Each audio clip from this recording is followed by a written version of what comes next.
chers amis, une fois encore, le peuple sénégalais a montré sa maturité politique. De la même manière qu'ils avaient bloqué la route à l'ancien président Abdoulaye Wade, qui voulait aussi manigancer pour rester au pouvoir ou bien parachuter son fils Karim Wade en avril 2012, ils viennent encore, les Sénégalais, de prouver encore leur maturité en s'alliant autour d'un idéal et autour d'un homme, malgré les culbutes et gymnastiques de Macky Sall. L'élection qu'ils ont organisée ce dimanche, le 24 mars 2024, s'est soldée par une victoire grandiose de la jeunesse sénégalaise, symbolisée par la victoire de Bassirou Diomaye Faye, qui n'a que 44 ans et qui est le plus jeune président élu de l'histoire du Sénégal et même dans toute l'Afrique, c'est lui le plus jeune président du moment. Ce qui s'est passé au Sénégal vraiment doit nous inspirer. Nous, les Africains de tout âge et surtout la jeunesse africaine. La mobilisation était vraiment sans discussion, sans concurrence.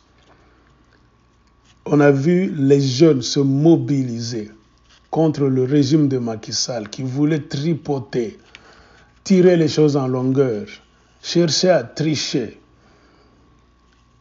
se cherchant des raisons, des alliés en dehors du Sénégal, emprisonnant, donc piégeant et emprisonnant les jeunes opposants qui, certains d'entre eux, n'étant pas des politiciens chevronnés, étaient imprudents et ne pouvaient pas voir le marteau du président sénégalais Macky Sall qui allait tomber sur leur tête. Mais malgré cela, face à la pression du peuple sénégalais, de toutes les couches de la société, Macky Sall était obligé de faire la volonté du peuple et organiser les élections sur l'ordre de la Cour constitutionnelle.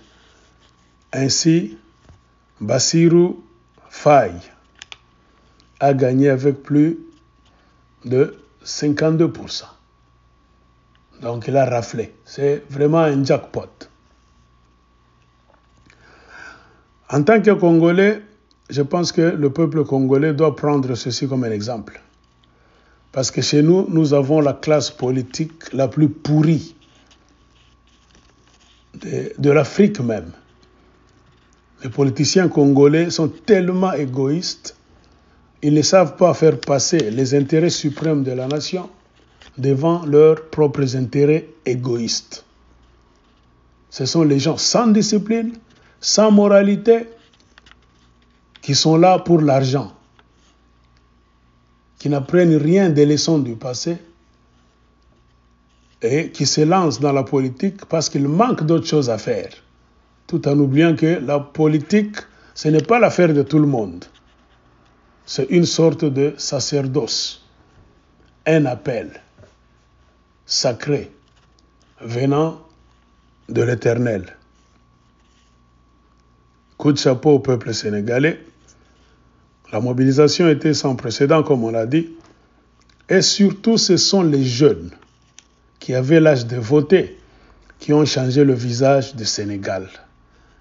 Donc, c'est la victoire de la jeunesse sénégalaise. Selon d'autres correspondants que nous avons sur terrain au Sénégal, qu'est-ce qu'ils nous disent? La mobilisation était sans précédent, bien sûr. Même les boiteux, les gens qui n'avaient pas de transport, ont marché des distances pour aller accomplir leur devoir citoyen, c'est-à-dire prendre part à ces élections historiques. Et un autre fait, n'oublions pas, celui qui devait être candidat à la présidence est connu de tous. C'était Ousmane Sonko, un candidat jeune de la rupture du système France-Afrique, car il l'exprimait, il le disait dans beaucoup de ses interventions, beaucoup de ses discours. Et c'est ce qui a fait la peur du colon, donc des Français, qui ont même essayé de manipuler Macky Sall pour mettre donc Ousmane Sonko hors d'état de nuire. Mais Dieu ayant décidé autre chose, Ousmane Sonko a été libéré au même moment que Bassirou Diomaye Faye. Mais la victoire de Bassirou Faye a été fabriquée par Ousmane Sonko, à qui on a empêché de poser sa candidature. Donc le vrai faiseur de roi, celui qui a fabriqué la victoire de Bassirou, c'est Ousmane Sonko. Donc ça sera l'homme derrière le rideau pour conduire cette présidence. Il y a d'autres sources qui nous disent que normalement, le candidat, ou bien le dauphin de Macky Sall, nommé Amadou Ba, n'avait pas eu la chance. Pourquoi? Parce qu'après avoir été choisi par Macky Sall, il commençait déjà à l'insu de Macky Sall. Donc le dauphin de Macky Sall commençait déjà à l'insu de son chef à tisser des liens secrets avec la France pour céder le pétrole. Parce qu'il y a déjà le pétrole qu'on a découvert au Sénégal.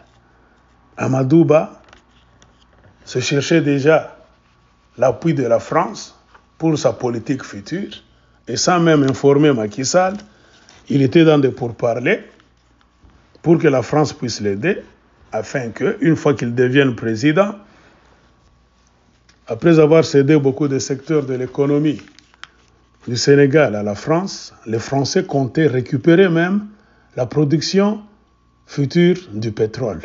Ce que Macky Sall, poussé par la France pendant sa présidence, bien qu'ayant beaucoup de défauts, coup de chapeau, n'a pas su faire. Il a refusé de céder ce pétrole-là à la France.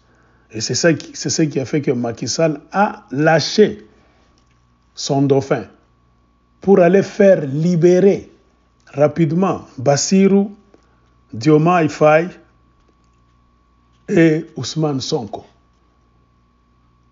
Certaines sources sur terrain nous disent que c'est la présidence de Macky Sall qui a même payé donc les amendes, les rançons. Je ne sais pas comment est-ce que vous les appelez en termes de justice. Ce qu'on demande pour libérer un prisonnier, c'est Macky Sall qui a payé ça. La présidence a payé. Parce que Macky Sall avait un poids sur sa conscience. Il ne voulait pas laisser le Sénégal à quelqu'un qui allait vendre, donc céder le pétrole à la France pour que la France-Afrique puisse continuer. Ainsi, il a trouvé bon d'être patriote, même en dernière minute, et à céder le pays dans les jeunes de la rupture. Donc, Ousmane Sonko et Bassirou Faye. Et selon toujours nos sources sur terrain, Macky Sall va passer maintenant ses jours, lui avec sa famille, au Maroc. Sa famille a déjà voyagé, sa famille est déjà au Maroc, et Macky Sall, bientôt, ira aussi rester au Maroc, loin de la politique, après avoir bien sûr joué un coup de maître. Trop de défauts, oui, mais en dernière minute, il a montré qu'il est patriote, qu'il fallait écouter la voix du peuple sénégalais, surtout de la jeunesse, et laisser le pays dans les mains du peuple. Car le pays n'appartient pas à un politicien ou bien à un club de politiciens, mais au peuple sénégalais. Kudos au peuple sénégalais, vous êtes un exemple à suivre. Merci.